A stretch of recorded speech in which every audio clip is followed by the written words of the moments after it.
But first, we're going to look at an issue that we may not want to spend a lot of time thinking about, but which everyone who's going to be voting in September will have to ponder, and that's assisted dying. The End of Life Choice Act is the subject of a referendum that's running alongside the general election, and it's already been a hotly debated issue as it made its way through Parliament. Well, journalist Caralise Trayes has had a really long look at this in a brand new book called The Final Choice, and she's with me now. Kia ora, Caralise. Hi, Colin. Hi there. Well, I would like to start with you. It's such a big topic, we've got so much to talk about, but I am intrigued. What was it that fired your interest in this topic? Because you've talked to an awful lot of people. The book is pretty comprehensive and would have taken an awful lot of time to put together. Yeah, I think from the get-go, it has been a long personal journey. Well, like a very thrust into a pretty deep issue. But for me, it actually started late last year. I attended a freelance job. I'm a freelance writer. And I went to this job and a meeting, and part of what was discussed at that meeting is the topic of assisted dying. And I came away thinking, oh my goodness, I know nothing. I know very little about this, and what I do know is that I'm going to have to vote in this binding referendum, make a really difficult choice. So what I did is I came away, did some research, and the further I got into the issue, the more I realised how and sort of intricate it is and how many levels there are to it. So I did my research, came away with questions, sat down with a friend one day and said, oh, this is crazy, what do I do?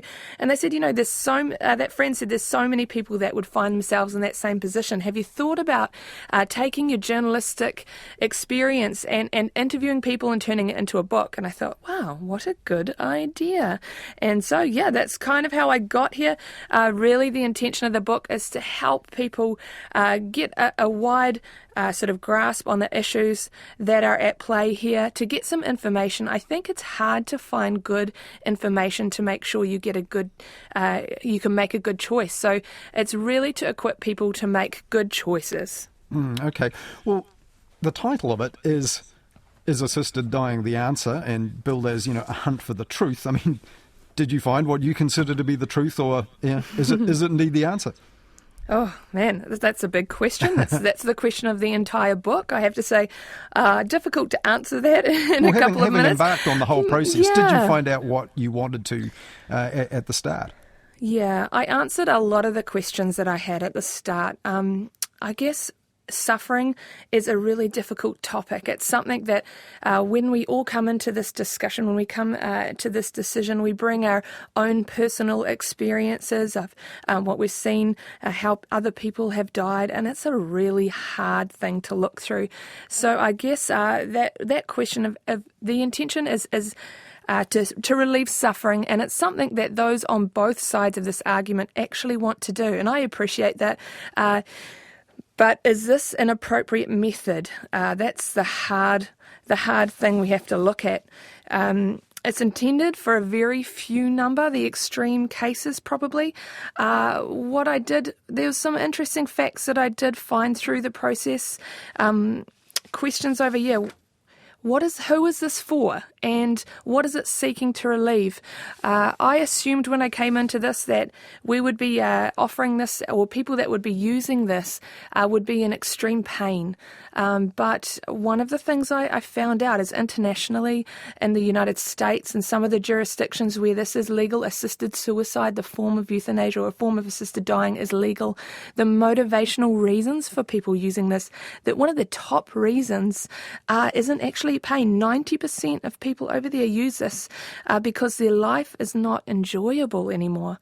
And I thought, my goodness, is that what we're doing this for? Is that what we're relieving? Well, that's one of the things that alarms the opponents of, the act in this country, isn't it? But before I give people the wrong idea about your book, I mean, what I should say is it's not all just your interpretation of things, right? You've done a whole series of interviews with medical experts, legal experts, people with religious perspective, so they all effectively get their own chapter in the form of yourself summarising their opinions and quoting them at length, and then also experts on what happens in other countries like the US or certain states there that you mentioned.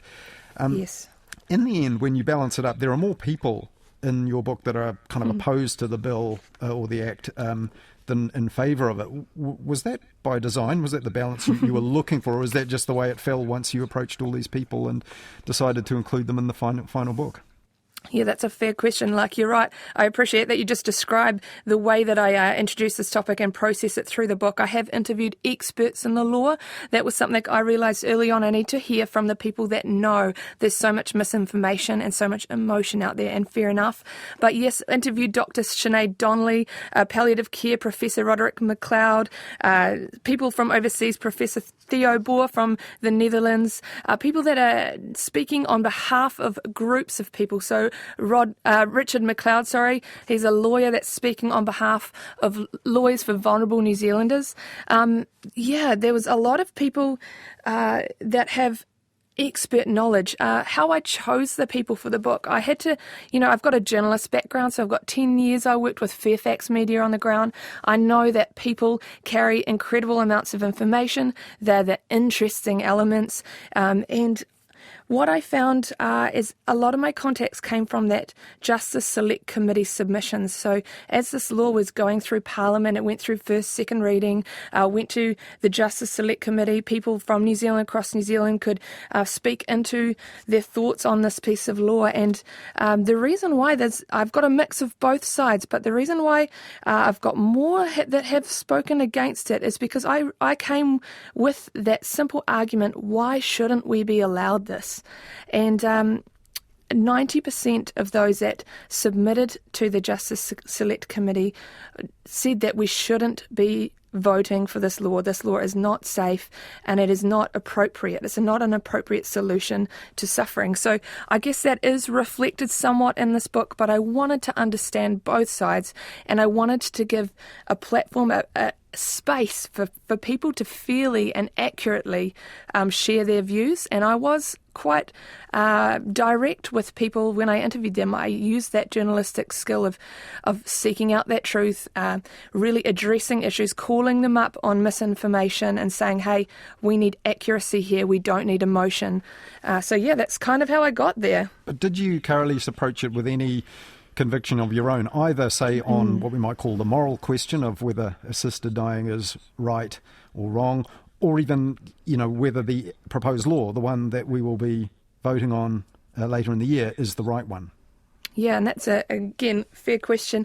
I came at this from a journalistic perspective. So when I entered into the conversation, I had a very, very basic understanding. I was probably within that between 58 and 74% that may have a view on one way or the other, but it was very simplistic. It was a sort of gut instinct. But, as a journalist, we have to learn to put aside any personal bias and approach a topic that we're investigating with least bias as possible, and get that search for truth, really, to give people a platform to ask the tough questions and analyse what is being revealed to us. So that's the approach that I used when I was interviewing and how I've written this book. I have thrown in personal stories. I have allowed people into that process that I went on. I'm a mum of two. I've got 2 young kids. It was fun. I'm glad I have children to be able to enter in these difficult conversations, and then at the end of the day, close the door and your kids are right there saying, Mama, feed me. It's dinner. I want a bath. So it made it easy in some ways for me to change gears and not get too bogged down in the emotion and separate out that emotion from the analytical perspective that we need to try and keep. It's hard to do it, but we have to try and keep it when we're analysing a piece of law. Sure. And you said early on in the book that one conclusion you did draw was that people, you think, aren't really deciding this on religious, or perhaps we could call it moral grounds, but on social grounds. What do you mean by that? Sure. I guess I came into this whole topic with this assumption that everybody that would stand against this law would have a religious argument. And I think, David Seymour, the MP that has introduced this act, he at times has said that same thing. Mary Panker from the End of Life Choice Society has said, it's a very religious opposition. But what I discovered, and it surprised me, was actually those that are Christian and Catholic, there's Catholics and Christians on both sides of this debate. The majority of concerns that were brought into the Justice Select Committee, they were not religious at all. It was not sanctity of life based. It was really a societal concept. It's looking at it from a societal perspective rather than a religious perspective. And so I found actually, when you've got a lawyer who is excellent, you've got a Queen's Council member, Grant Illingworth, willing to come out and say, hey, we're going to analyse this piece of law. It doesn't matter what religion that person comes from. We've got to listen to their actual expertise. So early on, I had to, just separate the religious argument out and start to look at this as a societal issue. And I think we all need to do that the best that we can. And again, those that I interviewed weren't one religious persuasion or the other. They were a variety. We've got a cross-section of religion going on here. But so it just didn't influence the discussion as much as I thought it would. That chapter with Grant Illingworth QC is really interesting because he does break it down in that sense. So park a whole lot of arguments and actually look at the law as it's set out, which probably you're right, not a lot of people who will end up voting on it will know a whole lot about. But you mentioned David Seymour there, and of course he could not really be left out of any book like yours because he's the driving force behind the law. But his chapter is quite short, but it's very interesting. He is really cutting loose in some parts of it. Some quite interesting things he says. You mentioned misinformation. He says here, people say there are death ambulances driving around the Netherlands picking up grandmas. It's bullshit. And getting fairly emotional about some of the things that are being said, and you can tell how important this is to him. But he also says, and you've pulled this quote out for the book, at some point you've got to be honest, this is David Seymour speaking, about the real motivation of the opposition to the Act. You've got a group of people who believe God gives you life and it's God's choice to take it away. If a whole lot of people say, no, that's bullshit, we're going to make a choice ourselves. That undermines everything those people believe and they just can't handle it. That's clearly a sincerely held belief, but it does summarise the problem, doesn't it? Anyone who feels there's a moral or a faith-based objection to it isn't going to be persuaded, probably by any of the arguments made by people who feel another way. Possibly, but I don't think... I can't speak on behalf of people and represent them in that capacity, but what I can say is that I did interview Dr. John Kleinsman from the Nathaniel Centre, which is a Catholic-based bioethicist centre that basically researches and looks at this type of topic. And what he said is he was actually quite hard to pin down in terms of any reference again to sanctity of life-based argument, but he really came at it and he talked about the autonomy, the choice argument. If we come at this topic and say, I think this, I experience this. What John was saying, that actually the Catholic perspective is that we need to come and approach these topics as we, and realising that we're actually a part of a community. Our choices impact others around us. We belong to each other in some respects. And that was an interesting perspective. So, meaning that it shouldn't be an individual's choice because we are social and we belong to a society. Is that what he was getting at there? I think not quite that extreme, but I think it was more we need to consider others in our decision-making process. Yeah. Well, the other interesting thing was the international situation. Like, obviously, David Seymour annoyed by people getting what he believes is the wrong end of the stick about what happens in other places where they have confronted this issue. For example, there's, broadly speaking, an opponent of the Act, René Joubert, who says, we don't know how well it works in Europe, here in New Zealand. The truth is unclear to people looking at it from this distance. And then Mary Pankow, who you mentioned earlier, who points out terminal sedation is already used quietly, in the background here in New Zealand. So is the issue one that is now, it's now a problem that we come to having to make our minds up whether to vote on a law, and yet some of these things we simply don't know. We don't know the reality of how these issues are already confronted legally and practically, operationally in our health system.